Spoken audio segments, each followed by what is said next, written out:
Howdy, howdy, folks, and welcome back for another movie review here over at the Wisco Movie Watchers podcast, as I am your host, Evan Davies. Again, flying solo for this review.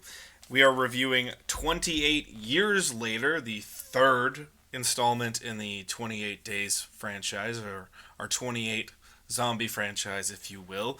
Now, as some of you know on the channel, we're going to do a review, which is two parts. One, spoiler-free. That'll be the beginning of the video. The end of the video will be the spoiler portion, and I'll count down 1, 2, 3, or 3, 2, 1 in that case, and give you the warning. So if you haven't seen the movie yet and you just kind of want some basic thoughts, start of the video is for you. If you've seen the movie, you want to see what else someone else thinks, end of the movie or end of the show is for you as well. Now, right before we jump in, just want to say, if you do enjoy this content, please go like, comment, subscribe. It helps us a lot on the channel as we're trying to grow and get back into the swing of things. But let's go straight into our spoiler-free territory of 28 Years Later.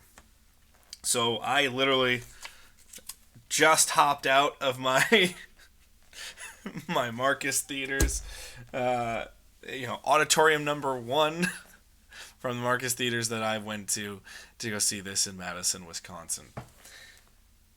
The easiest way, if you've seen some of the other reviews, you know that I'm going to probably talk quite a bit. I don't have much to say in the spoiler-free territory, other than I think this is a deeper movie than a lot of people give it credit for. 28 Days Later is a complete phenomenon and change in the zombie franchise and the way that subgenre is treated, and the way that we really are analyzing humans on a much more raw level with 28 Days Later. Now, when we transition over to 28 Years Later, we're seeing what happens after an apocalypse. We're seeing a fully quarantined UK, and the rest of the world's fine. And that's not a spoiler because that happens within the first 30 seconds of the movie, and it's pretty much well known by 28 weeks later. And we find ourselves in the Scottish Highlands. That's the setting to our film. Interesting is we're following, this is all in the trailer as well, we're following a father and son, father played by Aaron Taylor Johnson. And the beginning of the film doesn't connect with them at all. It's roughly 5 minutes. It's a very good intro portion of the downfall of British society. Then we transition into our 28 Years Later portion where we find these father and son. And they are going out on their first time, where they're going out on their first kind of mission together. It's the son's first time being outside of the isolated community that they're a part of, and it's isolated for safety. They're part of a quarantine UK, and they can't go to the mainland half the time because, frankly, it's not safe for them. So it's their first portion. And what you see is a really good contrast in character. You see this well-rounded young man who is trying to learn his place in the world. And you see Aaron Taylor Johnson as his father trying to ready him for the world that is, where the kid still has a bit more of the what the world should be in him. And there comes a breaking point in their relationship in which the son goes idealistic and really challenges his father and says, no, this is the way it should be, and I'm going to do this.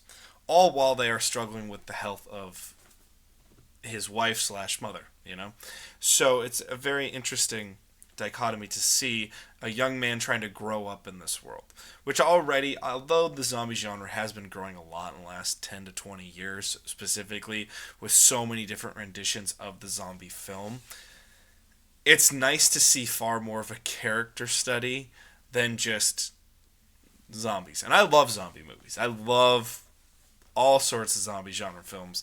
Night of the Living Dead is an absolute favorite of mine. I love Day of the Dead, Return of the Living Dead.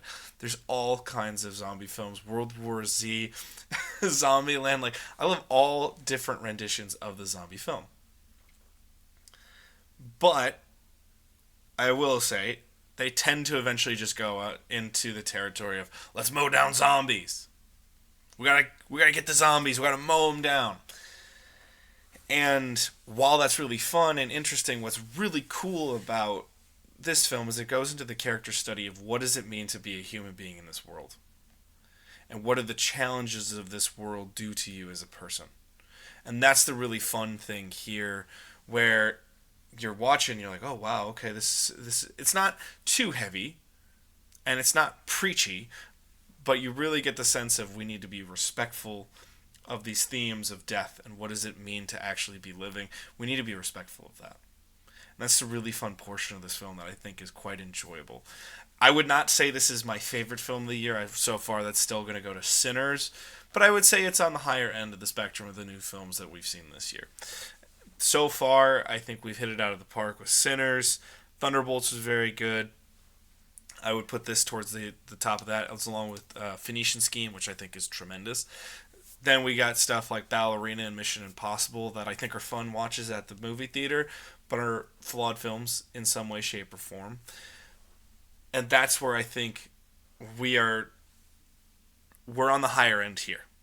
Especially for a summer blockbuster season that's going to see superheroes try to take back over the cinema. We're seeing a little bit of a throwback to some old school stuff, such as this, such as F1. I would say this is right here. And it's a very good film, an enjoyable film to see. Character interactions are very fun, and the part that Ray Fiennes plays is tremendous. Because it's such a great dichotomy to the contrast of the world. I'm not going to give any spoilers. All the imagery of the trailers show you a good deal of what does that world look like and what is his world, what is Ray Fiennes' character's place in it.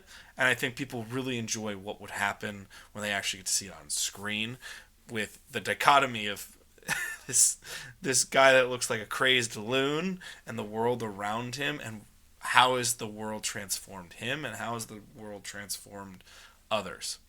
I think it's a really interesting dichotomy to see. Really fun to watch a young actor get to anchor a film in an emotional way, and he's very talented. So overall, I think I enjoy the film quite a bit. I think you would also get a kick out of it.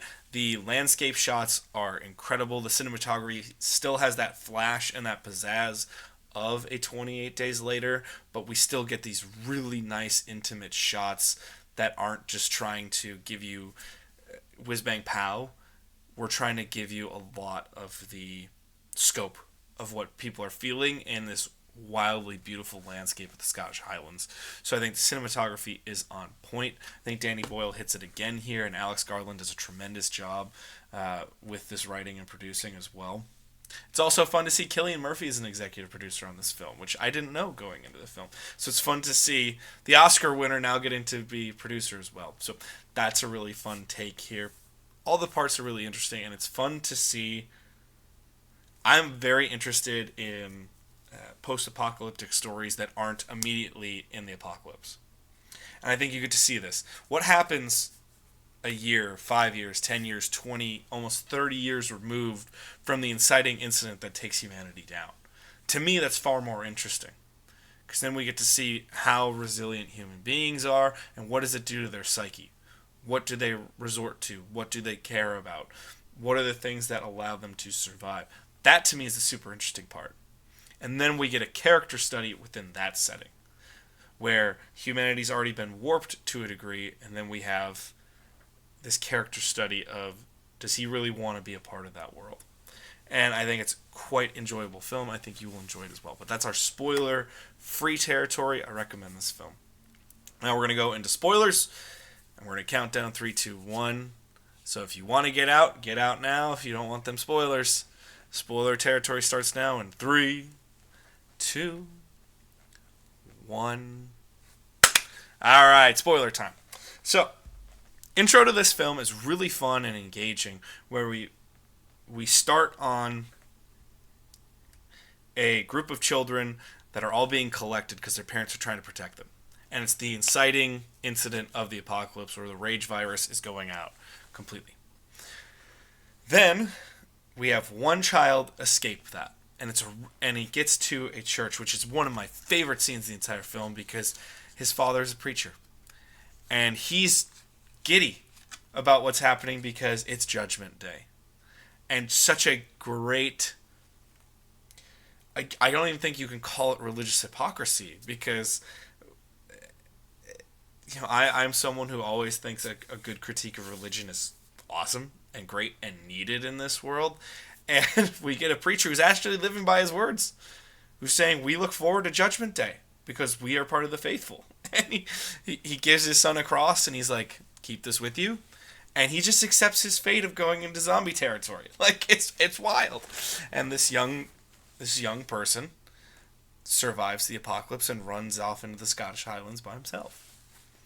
And then it cuts to our true story, where we have our main character is Spike, that is Aaron Taylor Johnson's character's son, and he is 12 years old, and they're going to go on their first mission out of a very isolated island right off the coast of the Scottish Highlands. And what's really interesting is there's a causeway that at low tide they can cross, high tide they can't. It's one of their defensive barriers.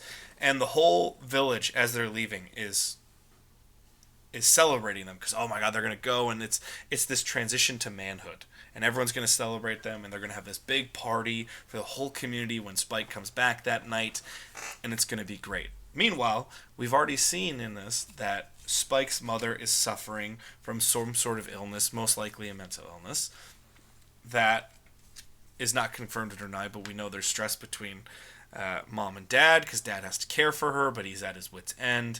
You see him really giving it all his all to be a parent, but get his kid ready for the world at large. All this is happening, and you see Spike really giddy, and he's so excited to go be a man.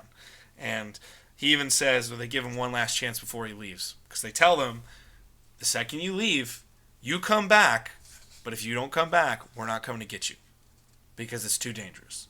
There's no rescue missions, which is really interesting. And they go, and at first everything's fine, and he gets his first kill. But one of the things that's said right before him when they ask him that question is, I'm not going to turn back. I don't want anyone to think I'm soft. And his dad just kind of laughs. He's like, yeah, they would. If you did that, they would think that. And he's laughing about it, and he's being good-natured, but already it kind of sets the tone of what we're looking at. We go into their first mission alone, and it's more so just to teach them the ways of the world. And we see these really slow, crawling zombies. They're gargantuan, they're very bloated. They're just, for lack of a better word, they're out of shape and fat, and they're crawling around and very slow. And that's his first kill, is to take out that zombie. And then a few others get to him, and his dad helps him. And it's his first kill, and he's like, oh, celebrate it. This is great. This is good for you. The more you do it, the better you're going to be. And they keep searching out. And they come upon a field where they're doing really well, and they're going to head back. And in this field, there's an alpha. And you realize that, oh god, the alpha's there. This alpha zombie kind of communicates with others, commands them to do his bidding, is the best of the best, it's harder to kill them, and forces them to run back to a run-down old home. And in this home, on the way there, you're seeing his son miss multiple shots. He's trying, he hits one or two in the leg, but they're not kill shots. And this is already after he struggled to kill something right in front of him as his second kill. And you see the dad, oh, you're doing fine, you're doing fine. And off in the distance, they make it through in some harrowing stuff. They make it through in this home, and dad's just looking out at the coast the entire time, looking to see when it could be time for them to leave. Is it safe? And there's a patrol boat off the coast, because the quarantine zone, the rest of the world's fine. And they just quarantine off the UK, and they say, nope. You're not getting off this island. Anyone comes off it, we're done. So they know patrol boats exist. All these things happen. But out the other side of the home, because they're in this attic, the son sees this fire out in the distance. He's like, what's that? He's like, I don't know. Never been there. And he's like, but does it happen a lot? And he's like, I told you I've never been there. Just the tone tells you something's happening. And he's not being fully honest with his son. And then through the night, the structure gives way. They have to escape in dramatic fashion, and they pretty much run all the way home because they know the noise is going to attract the zombies. And they think they're safe, and they think they're good, and then eventually the alpha is on the causeway trying to track them down. And right as they're about to enter the village, the alpha's almost about to get them, the alpha's taken out. And then in front of this whole community party, it just feels very tone deaf, where they've almost lost their lives multiple times. The son's done well for his first time, especially as a 12-year-old, but he isn't this hero that's just killing zombies all over the place. And Aaron Taylor Johnson's character, the father, starts getting drunk. He's left his wife alone with one of their elderly friends, Sam, to watch her. And he's getting drunk. He has eyes for another woman. And he's telling this whole tale about how his son never backed down and he killed all these zombies and he did all these things. Very much playing with warping the truth. And the son is very much uncomfortable with what's happening. He's like, well, that's a lie. He's like, no, you're just being humble. And it's just really interesting to see those two play together because you can already see a son really trying. He wants to be honest. He wants to live this good life. And his father isn't necessarily there for that. He's there to toughen him up. And eventually they get back at home. It's after all this debauchery where his father's gone and been with another woman. And he's very upset. And he straight up asks his dad, do you want mom to die? He's like, what kind of question is that? And pushes him again and asks about the doctor. Because he's learned that that fire is actually made by a former doctor, Dr. Kelson, who the village has interacted with a long, long time ago. And they all say he's a whack job and a lunatic. And the son just hears doctor. So he's like, oh, we should go. We should get him. And dad tells him no. That Dr. Kelson, they saw him one time when they were on patrol. And he lines up bodies in this grid pattern, and he's constantly burning the bodies, and that's what that fire is from. And it's this, and he just thinks he's a lunatic. And even though Dr. Kelson waves at him and tries to wave them in, they run because they're like, this guy's crazy. There's no way. These people are dangerous. And they leave him. And the son challenges him again, saying, well, if it's a doctor, shouldn't we help mom? And he's like, no, he's not a doctor. He used to be a doctor. Challenged him, do you want mom to die? He says, no. And then he's like, well, when mom dies, are you going to be with Rosie, the other woman that he's been with? And he slaps his son across the face. And he runs up to his mother, who's already having another episode of memory loss and other things of that nature. And it's kind of the impetus for the whole rest of the film. And it's just tremendous to see all these kinds of things happening because you're getting to see the interplay of what really matters to people, how they cope, how they survive. And he eventually has a knife to his dad. He's like, stay the fuck away from both of us.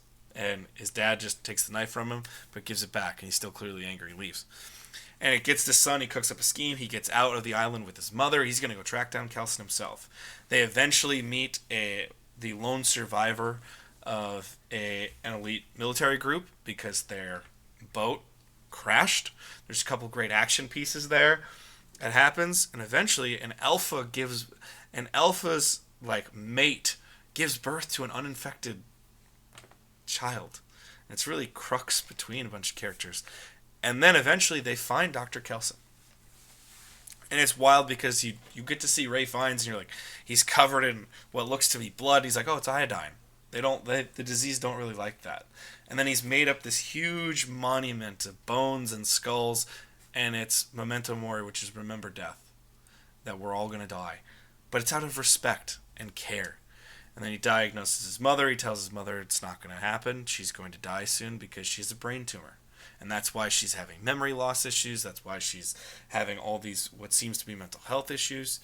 It's because she has a brain tumor. And cancer is metastasized throughout her body and she doesn't have long to live. So here a young boy is caring for this little baby while also seeing his mom go. And it's a very touching thing because it's always about the respect. And the reason I set all that up is you see this great dichotomy. At first, it's celebrate the death. Celebrate the death and as the kill. This very primal emotion that when we kill them, we survive, which is good. And then you get to see him with Dr. Kelson, who, although he knows zombies are dangerous, he knows that they're terrible for human life, that we need to respect death. We can't lose our humanity in all of this. So again, it's a great vision to see this young boy get to be there. And at the end of the film, he goes off on his own after he returns the baby to the village. And he meets the first kid, now grown up, who he's exactly like his dad was. In terms of the main character's son. Where say hi, Queso. Hi. Where he's just a killer and he does it with parkour and fun stuff with all of his friends. And it's the challenge of you're on your own, you've found your humanity, you know what you care about, what you value, but now it's juxtaposed with this crazy group of like ninja killers. So it's a really fun dichotomy to see, and it's one that I think is really interesting that sets up the future if they do want to go with it, but I don't know if they really need to. But that is 28 years later, the review, so to speak. Get out of here. Say hello to the folks, Queso. Say hello to the folks. But that is our film review here. If you want to see more, please do. I hope you guys enjoyed the show, especially our unwelcomed but always welcome visitor, Queso. But I hope you guys enjoyed this review. Go see the movie. I think it's worthwhile and really fun watch. But peace, love, and hugs to you all. Catch out the rest of our content coming your way. Goodbye!